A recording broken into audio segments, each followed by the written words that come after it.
If you're a prolific writer like me, you probably have a lot of books out there and a lot of novellas out there. So when do you take your short stories and put them into an anthology?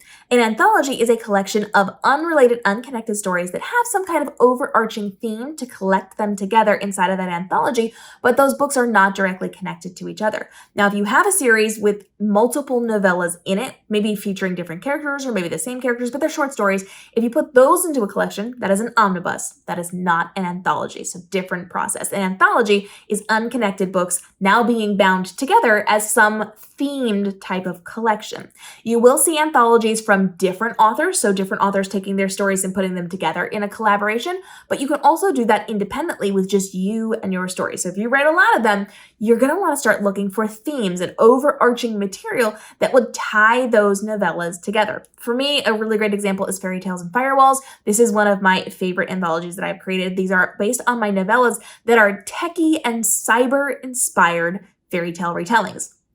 So there are 5 different characters, 5 different stories, and you can see they're all into one collection because of that overarching Fairy Tale and Firewalls, the techie side of those fairy tale retellings. And so we get to see my Sleeping Beauty who's trapped in a virtual reality video game. We're going to get to see my little Miss Muffet who is a computer hacker.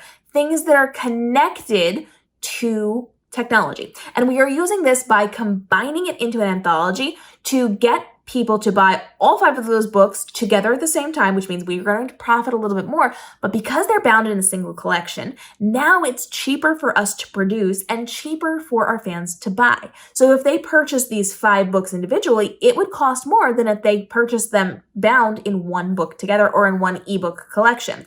So this is saving them money, it's saving us money, but it's also making us more money because you can profit a little bit more off of selling an omnibus anthology than individual books because you print less covers, you print less ink on the covers, right? It's probably also less pages because you shrink it down just a little bit to fit a little bit better to, again, save your readers the cost. So if you are an author considering creating an anthology, you're looking for probably 5 novellas. You want it to be a pretty decent sized book. Don't make it small, but have a decent sized book. And you want to make sure you have an overarching theme that is very, very clear, both through the cover and through the blurb, that it is going to contain multiple books. So you want to make sure people know they're getting a deal. They're getting a benefit to doing this. And you can add in bonus content if you want. You can have an exclusive story in there that you don't have anywhere else. You can do a lot with this, but this really is for people who are looking to save money and get access to more books. This is less of a collection for people who have been reading along with you. This is more for getting new readers in.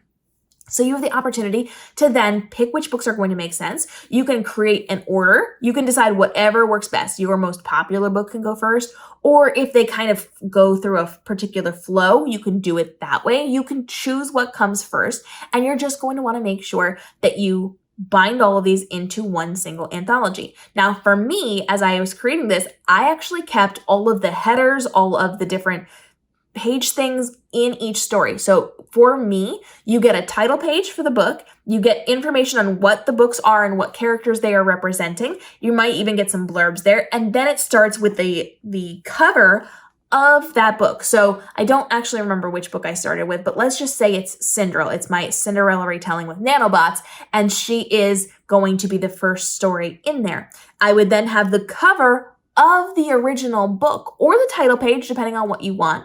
Then I would go into the actual book. It's going to have all the same chapter headers from the Cinderella book. And then when we get to the end of Cinderella, now we switch. We do the cover from the next book. Maybe it's Along Came a Spider. And we're going to learn about Miss Muffet and how she's a computer hacker. And then it's going to go into her different headers. I do not go through the process of creating new chapter headers and new title pages for these things because these are contained books that are already out in the world. So now they have access to what it looks like and what it feels like inside of the other books. I'm not doing extra work on this. I will, of course, add some things into the front, add some things to the back, but this is a very lightweight, light workload type of thing for you to create. You've already done the work of writing. It's already been edited. It's already out in the world. You're literally just taking the formatting you already have and combining it together, creating a new cover, little bit in the front, little bit in the back, and you are off to the races when it comes to your anthology. You don't want to be putting anthology out all of the time, but when it makes sense, you can create an anthology based on the things that you already have. Now, I don't necessarily recommend that you are taking the same books and putting them in multiple anthologies, but if they fit, that's okay. So these 5 are already inside of one anthology. If one of them fits into another anthology with a bunch of other stories, cool. But I am not looking to put it in multiple anthologies. I'm using it where it makes sense, because if there's too much overlap, that's going to irk some of your readers, right? So you want to be smart about how you do anthologies. And we have lots of videos on how to do omnibuses. It's similar to that, so you can kind of watch through some of those things. But if you have questions on creating anthologies of your novellas, now is a great time to drop them.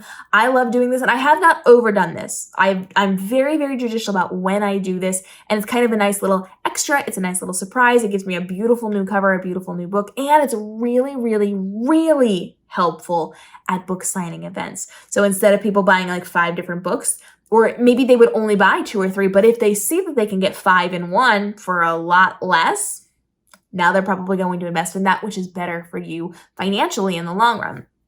So anthologies are a great choice when used wisely, when used judicially. Drop your questions down below and follow along for more ways that you can expand your author career, so this can be your most profitable year ever with least amount of stress and overwhelm and time commitment, because we're doing great things like this that benefit everybody but don't take a ton of time for you to then profit off of these as well. Drop your questions down below. We'll see you in the upcoming episodes.